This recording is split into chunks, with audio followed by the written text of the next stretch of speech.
Bonjour, bienvenue dans Repas Divin, la première émission en 5 dimensions. Du coup, il en sera évidemment question avec une recette imaginée par notre chef attitrée, la merveilleuse Mademoiselle Inger. Elle ravira les fondus du chocolat. Puis il sera question de bouquets, ce que dégagent les flacons que nous aura déniché notre aventurier préféré Dominique Hutin. Après cela, on vous en mettra plein la vue avec notre chronique Évasion dans le vignoble. Et enfin, vous serez tout oui devant nos conseils pour apprécier le vin de façon responsable. Ce programme touche au divin, non? Tout de suite, on se lance côté cuisine.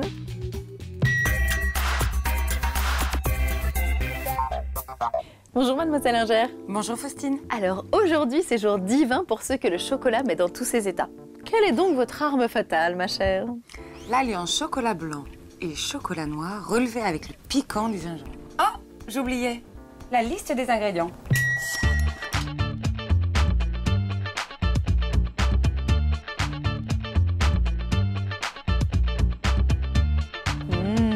J'ai hâte de découvrir ça. Par quoi on commence? Il va falloir faire fondre notre chocolat noir. Au bain-marie, je préfère que le chocolat, c'est un produit qui est très délicat, donc vaut mieux le faire fondre doucement. Voici 100 g de beurre qu'il va falloir couper en petits morceaux et que l'on va tempérer, c'est-à-dire qu'il faut qu'il soit plus mou. Ah d'accord. Qu'on puisse le travailler au fouet avec le sucre. On va le disposer dans un saladier. Et là, on va lui ajouter le sucre en poudre. Et ensuite, avec un fouet, on mélange le tout jusqu'à obtenir une masse compacte, mais bien blanche. Donc, on fouette. On fouette. Alors, l'idée, c'est d'ajouter un œuf et un petit peu de farine à chaque fois. Et on mélange entre chaque ajout. D'accord. D'accord? Bon, je pense que le chocolat est pas mal non plus. Donc, je vais pouvoir l'ajouter dans votre préparation. D'accord. Il va falloir couper en petits morceaux le gingembre confit. Et on en met beaucoup? On en met 20 grammes. Allez, hop, on met dans le reste. Voilà, et alors ensuite, pour faire des pépites de chocolat. Chaque morceau de chocolat, on va le couper en 3, mais il faut faire une casse nette. Ah, oh là, c'est tout petit. Je pense que celui-ci serait mieux dans ma bouche, non? Voilà, donc maintenant, on va mettre du beurre dans le fond de notre moule. Tac, et on va mettre la farine. Voilà, il ne reste plus qu'à mettre notre pâte dedans. Allez! Et puis on va pouvoir enfourner. On considère 15 minutes de cuisson à 180 degrés. Oh là là. Alors vous voyez, c'est super parce que la croûte sera croustillante. Vous avez vu, ça a un peu séché. Oh là là, c'est chaud. Magnifique. Regardez comme c'est beau. Ah, c'est très très beau. Je pense que c'est bon. C'est fin, c'est divin. Bon appétit. Bon appétit.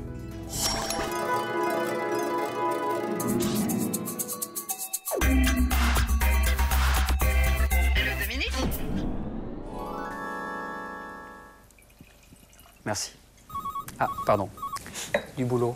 Faustine! Salut Dominique. Dis-moi, je viens de finir une petite douceur chocolatée pour des copains grands connaisseurs de vin. Alors côté dessert, je les joué classique, mais côté vin, j'aimerais bien les épater. T'aurais pas une bonne idée? Ah bravo, là tu marques un point. Tu as résisté à la tentation du chocolat avec le champagne. Mais non, ton champagne, tu le gardes, il sera parfait avec un apéro dînatoire et une entrée de poisson. Et pour le chocolat, ne t'inquiète pas, on va les épater, tes copains connaisseurs. On va même leur faire un sort avec une devinette.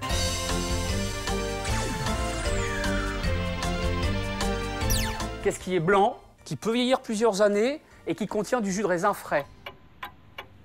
Du Pinot des Charentes. Tu choisis un blanc, ou mieux, tu en choisis un estampillé vieux. Vieux, ça veut dire 5 ans vieilli en fût de chêne. Et même 10 ans pour les très vieux. Et c'est là qu'ils vont prendre des couleurs ambrées, des arômes de fruits secs, qui vont faire la roue avec ton gingembre et ton chocolat.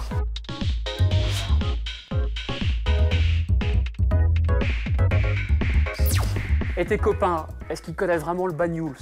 Le Banyuls, un vin doux naturel du Roussillon. Et ça, c'est l'ami du chocolat, les connaisseurs le savent.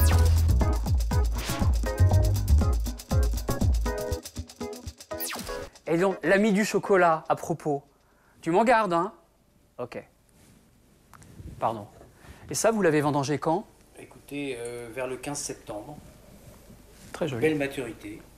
Très joli. Si vous êtes à la recherche d'une idée d'escapade pour le week-end, à la découverte du vignoble français et de son art de vivre, restez avec nous. On a ce qu'il vous faut tout de suite.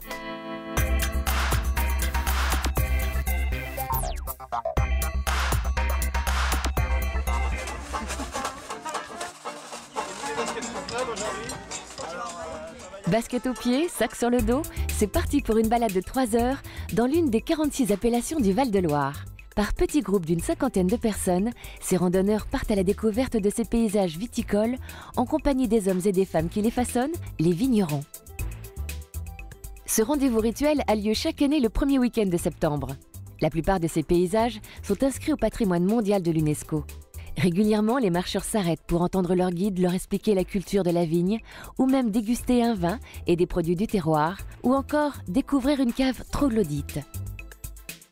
Bref, de la culture avec un grand et un petit C, explication. Alors, la culture avec un grand C, oui, c'est vrai, parce qu'on repart, on a appris plein de choses sur le patrimoine, notre patrimoine historique et naturel. Et puis, la culture avec un petit C, c'est l'échange, c'est cette convivialité, c'est la rencontre avec les gens du territoire. Durant ce week-end divin, de nombreuses balades vous sont proposées sur les chemins du Chenin. À vous de choisir la vôtre. Toutes, en tout cas, se terminent en musique.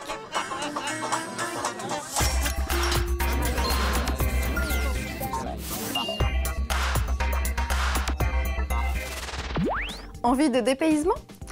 Venise, surfait.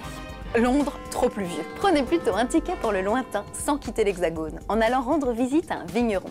Avec lui, vous apprendrez l'humilité, mais aussi l'ingéniosité de l'homme face à la nature. Vous découvrirez un savoir-faire, un art même, celui de la transformation du raisin et de l'élevage du vin. Un monde passionnant. Après une visite du domaine avec le vigneron, place à la dégustation de son vin, fruit d'un travail quotidien. Mais attention, quelques règles de base s'imposent. Ne buvez qu'en petite quantité, 3 centilitres par verre suffisent. N'hésitez pas à recracher et à vider votre verre dans un crachoir, il est fait pour ça. Et promis, le vigneron ne s'offusquera pas. N'oubliez pas non plus de grignoter quelques produits locaux pour ne pas avoir l'estomac vide. Et pour être sûr de reprendre le volant sans risque, pensez à l'éthylotest. Enfin et surtout, profitez de ce moment pour échanger avec un vrai professionnel sur le vin en général, les techniques de vinification. Vous boirez ses paroles.